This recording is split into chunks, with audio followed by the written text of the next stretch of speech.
मतलब कोई तुम्हें रोक ही नहीं सकता। ये सब ऐसी चीजें जो तुम जैसे मोटिवेशन ढूंढते हो ना, पहले आप तो जरूरत ही नहीं, क्योंकि जिनके अंदर सेल्फ मोटिवेशन का मतलब होता है इनर फायर, वो तुम किसी से ले नहीं सकते। वो या तो तुम्हारे अंदर है या तुम्हें डेवलप करना पड़ेगा।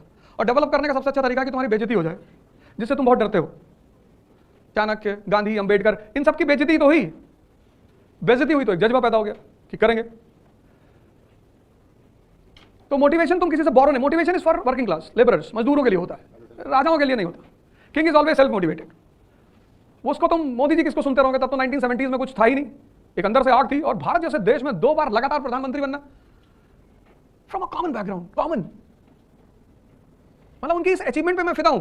ही may fail as a prime minister in future, हो सकता है आगे इतिहास लिखा जाए तो लिखा जाए कि एज अ प्राइम मिनिस्टर वो नहीं सक्सीड कर पाए, पर एज अ इंडिविजुअल उनका कोई टक्कर नहीं। कितनी हिम्मत रही होगी। India is a country of dynastic democracy, बाप के बाद बेटा, एंड पीपल एक्सेप्ट।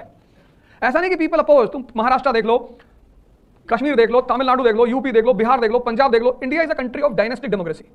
यहां डेमोक्रेसी है लेकिन डायनेस्टिक है, फादर के बाद बेटा और बेटी। उस डायनेस्टिक डेमोक्रेसी में एक आदमी एक कॉमन फैमिली से आता है और उससे पहले कभी दिल्ली आया ही नहीं, मतलब MP, member of parliament, direct prime minister, direct first term prime minister रहा वो आदमी। लोगों ने कहा कि फेल 2019, फिर बन गया। अब लोग कह रहे हैं आपकी बार 400 के पार। पता नहीं, इंडियन पब्लिक है, वो तो कुछ भी कर सकती है। तो वो तो खैर उसकी चॉइस है, उसमें तुम कुछ नहीं कर सकते। पब्लिक जिसको वोट देना चाहे, आप उसमें कुछ नहीं कर सकते, वो उसकी चॉइस है। किसी को भी देना चाहे, किसी को भी। कल दाऊद इब्राहिम को बुला ले कि we want you as a prime minister, तुम कुछ नहीं कर सकते। यही तो है डेमोक्रेसी कि भैया हमारी चॉइस है, हम चुनेंगे अपना नेता।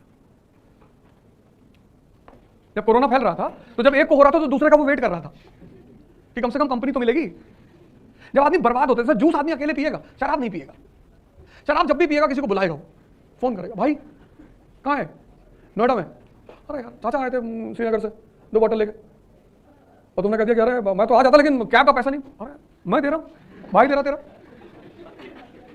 बर्बादी का एक नियम है, कोई आदमी अकेले मिटना नहीं चाहता। इसलिए स्विमिंग तुम्हें सिखाई जाएगी तो उसमें एक तुम्हें लॉ सिखाया जाएगा कि जब भी कोई आदमी डूब रहा हो तो उसे करीब मत जाना। अगर तुम्हें बचाने का मन कर रहा है, अगर नहीं कर रहा तो तुम बैठ के देखो डूबता कैसे आदमी और मरता कैसे। लेकिन मान लो तुम्हें बचाने का मन कर रहा है तो तुम तुरंत अपना कपड़ा निकालो और उसकी तरफ फेंको। अगर वो उसे नहीं पकड़ रहा है इसका मतलब वो तुम्हें भी मारना चाहता है। फिर उसको खींच लो, कपड़ा पहन लो और किनारे बैठो और राधे राधे करो। यही तो हो रहा है। यहां सब आदमी एक दूसरे को डूबने से बचा रहे हैं। My girlfriend is not talking to me, एक ही है नॉट टॉकिंग, तो उसमें कोई क्या कर सकता है, दूसरे से बात कर ले। यू डोंट अंडरस्टैंड इमोशन, भाग जाने इतना मारेंगे जूते से तुमको, गेट आउट।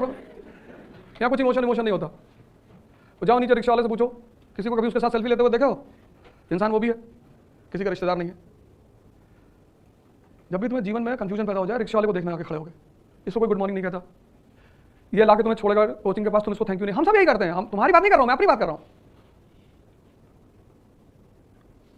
अभी करोल बाग का डीसीपी तुमको अपनी गाड़ी में लिफ्ट देते, 40 बार थैंक यू बोलोगे। Thank you sir, so great of you sir, you give us lift sir, very good sir. रिश्तेदार वो भी नहीं है तुम्हारा।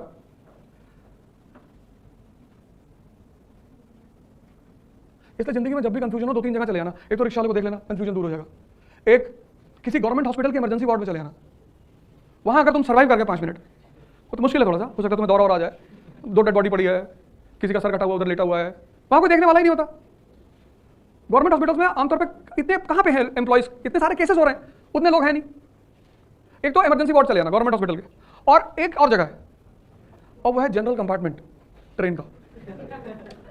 और 3-4 ट्रेन का नाम मैं बता देता हूँ, उसमें एक पुरुषोत्तम है।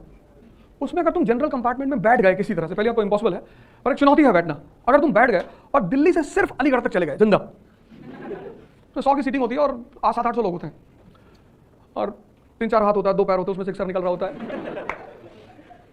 एक आदमी गुटखा खाया हुआ बगल वाली की जेब में थूक दिया उसने, बाहर जा ही नहीं सकते, तो चांस ही नहीं है ना, बाहर कैसे निकलेगा। तो अगर तुम एंटर कर गए उसमें, पहले तो कर ही नहीं पाओगे, लेकिन अगर कर गए और तुम अलीगढ़ तक पहुंच गए तो तुम्हारा उसी साल सिलेक्शन हो जाएगा।